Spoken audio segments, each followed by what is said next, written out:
मग शिवाजी महाराजांच्या काळाच्या पूर्वीचा काळ कसा आहे की एखाद्या सल्तनतीचं 50-60 हजाराचं सैन्य नांदेडच्या पंचक्रोशीमध्ये ठाण मांडून बसावं, धान्य पळवायचं, तिथले तर्रबाण मुलं आणि मुली पळवायची, मुलांची गुलाबांच्या बाजारात विक्री करायची आणि मुलींना आपल्या राजाला किंवा बादशाला भेट द्यायचं. हे काय फक्त मुसलमानांमध्येच नव्हतं. ज्यावेळेला पानिपत घेण्यात होतं, इथला पेशवा पत्र पाठवतो बुंदेलखंडच्या राजाला की 20 कुमारिका पाठवून द्या, महाराष्ट्र तिकडे पानिपतवर लढतोय. त्यामुळे ही मानसिकता फक्त काही मुसलमानांची नाही. मग त्यांनी ते आपल्या बादशाला राजाला गिफ्ट करायच्या, त्यातल्या सुंदर त्याने ठेवायच्या, काही दिवस ठेवून मग ते सरदाराला वाटायच्या. सरदारांनी काय करायचं, काही दिवस ठेवायच्या, मग आपल्या आवडत्या सैनिकाला द्यायच्या. सैनिकाने काय करायच्या, काही दिवस आपल्याकडे ठेवायच्या आणि मग गुलाबांच्या बाजारामध्ये विक्री चालू करायची. विक्री कशी, तुम्ही गायचा बाजार बघितला, बैलाचा बाजार बघितला कसा पडतो.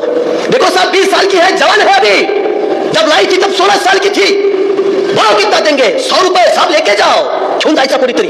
मग पुन्हा 2-4 वर्षांनी पुन्हा आणायचा. साहब अभी 24 साल की हो गई है, 4 साल पहले खरीदी की 100 रुपये में, बोलो कितना देंगे, 70 रुपये लेके जाओ. याला शेट